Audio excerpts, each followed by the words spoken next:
Bertemu kembali dengan Ibu dalam pelajaran sosiologi untuk kelas 11 ilmu-ilmu sosial.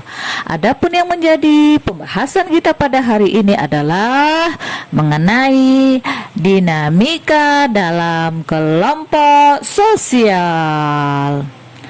Anak-anak yang baik, sudah kita ketahui bersama ya bahwa yang menyebabkan dinamika kelompok sosial itu ada beberapa hal. Yuk kita pelajari. Yang pertama, norma kelompok. Bersamaan dengan terbentuknya kelompok sosial, tentu melahirkan sebuah norma kelompok atau group norms. Norma kelompok ialah pedoman-pedoman yang mengatur perilaku atau perbuatan anggota kelompok dan menjelaskan sejumlah fungsi norma. Pertama, mengatur tingkah laku anggota kelompok sehingga dapat berfungsi secara efisien dalam mencapai tujuan. Yang kedua, mengurangi ketidakpastian. Kenapa? Karena individu akan mengetahui persis apa yang diharapkan dari dirinya dalam kelompok. Yang ketiga, sehubungan adanya keragaman kelompok dalam masyarakat, maka norma kelompok cenderung bersifat relatif, yakni hanya berlaku di satu kelompok tertentu saja dan tidak mengikat kelompok lainnya. Ini akan membedakan satu kelompok dengan kelompok lainnya, termasuk menjadi pembeda antara anggota dengan bukan anggota, sehingga memudahkan terbentuknya identitas kelompok. Menurut Bimo Walgito, dinamika kelompok umumnya terjadi akibat adanya hal-hal berikut. Yang pertama, adanya perbedaan tanggapan anggota kelompok terhadap norma. Ada sebagian anggota yang terpaksa tunduk terhadap norma kelompok sebagai konsekuensi dari keanggotaannya. Mereka ini biasanya akan sering melakukan pelanggaran hingga menimbulkan benturan dalam kelompok. Namun, ada pula yang bersedia menghayati norma kelompok dengan penuh kesadaran sehingga mampu menginternalisasinya menjadi norma pribadi serta mengembangkan kepatuhan nyaris tak tercela. Yang kedua, adanya perubahan norma. Norma kelompok lazimnya senantiasa berubah sesuai dengan keadaan yang dihadapi kelompok. Dinamika dapat terjadi ketika ada sebagian anggota yang ingin menyesuaikan norma dengan perubahan, sementara anggota lainnya justru menolak hal tersebut. Nah, faktor yang kedua dinamika dalam kelompok sosial adalah kohesi kelompok. Carolina Nitimiharjo dan Jusman Iskandar menjelaskan bahwa kohesi kelompok mengacu pada adanya sejumlah faktor yang memengaruhi anggota kelompok untuk mempertahankan keanggotaannya. Nah, faktor yang memengaruhi tinggi atau rendahnya kohesi kelompok diantaranya adalah kejelasan tujuan kelompok, kejelasan langkah-langkah pencapaian tujuan, kesesuaian karakteristik kelompok dengan nilai pribadi anggota kelompok, kemampuan kelompok untuk memenuhi kebutuhan anggotanya, jalinan kerja sama antar anggota, dan keyakinan bahwa kelompok bersangkutan lebih menguntungkan dibanding kelompok lainnya. Anak-anak yang baik, semakin tinggi kohesi kelompok, maka anggotanya pun semakin nyaman berada di dalam kelompok tersebut. Menyukai anggota lainnya, lebih terbuka mengemukakan gagasan positif, dan bersedia berkontribusi maksimal bagi kelompok. Sebaliknya, pada kelompok dengan kohesi rendah, para anggota seringkali enggan menghadiri kegiatan kelompok, bersikap pasif, dan menghindari tanggung jawab. Nah, menurut Ivan Kerif, sejumlah saran untuk meningkatkan kohesi kelompok adalah: 1. Para anggota harus lebih sering berinteraksi. 2. Perlunya dilakukan kegiatan-kegiatan yang dapat memunculkan keterikatan pribadi, misalnya rekreasi bersama. Seru dong. Petualangan. Apalagi? Atau sering berkunjung saat perayaan hari besar keagamaan. Yang ketiga, setiap perbedaan pendapat hendaknya didiskusikan hingga tercapai kesepakatan bersama.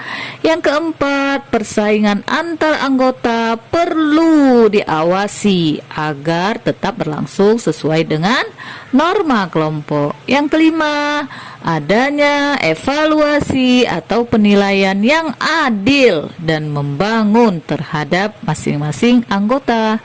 Yang keenam, tiap anggota tidak dianggap sebagai alat untuk mencapai tujuan kelompok, tetapi diperlukan sebagai manusia bermartabat yang butuh untuk dihargai. Nah, yang ketiga, harus ada komunikasi kelompok.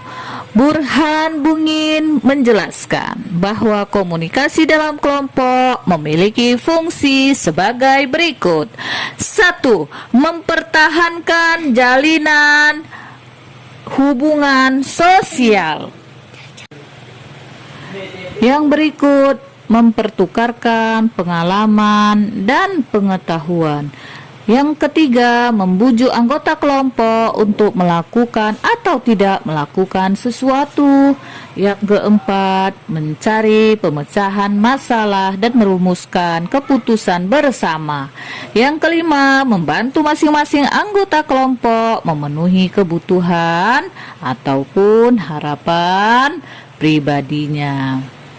Nah, faktor yang keempat adalah konflik kelompok. Abu Hurairah menjabarkan sejumlah penyebab terjadinya konflik dalam kelompok. Yang pertama, perbedaan pendirian atau perasaan antar anggota kelompok. Yang kedua, perbedaan kepribadian antar anggota kelompok. Yang ketiga, perbedaan kepentingan antar anggota kelompok. Dan keempat, perubahan keadaan yang dihadapi oleh kelompok. Sebagai sebuah dinamika, kelompok sejatinya dapat dipersepsikan sebagai kesempatan untuk mengembangkan dan memperkuat kelompok sosial.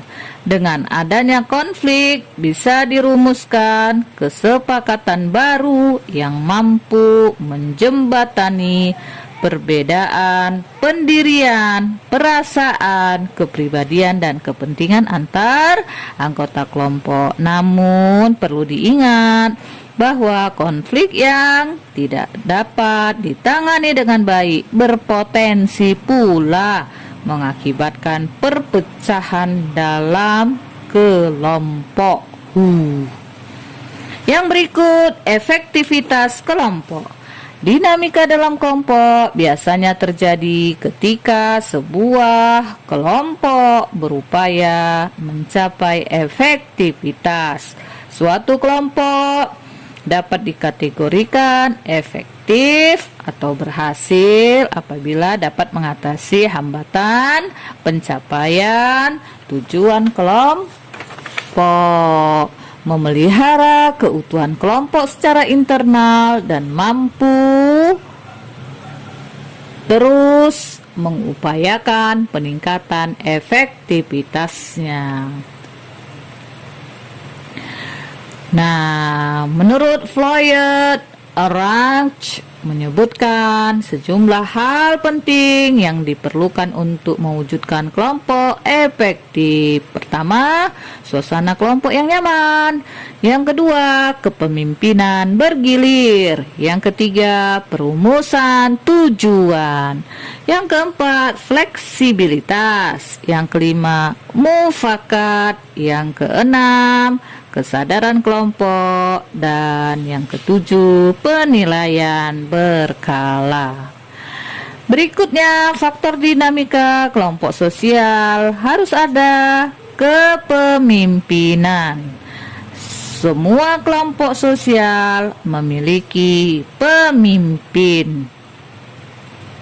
Hemphill dan Cons menyatakan bahwa kepemimpinan adalah perilaku seorang individu ketika ia mengarahkan aktivitas kelompok sosial menuju suatu tujuan bersama.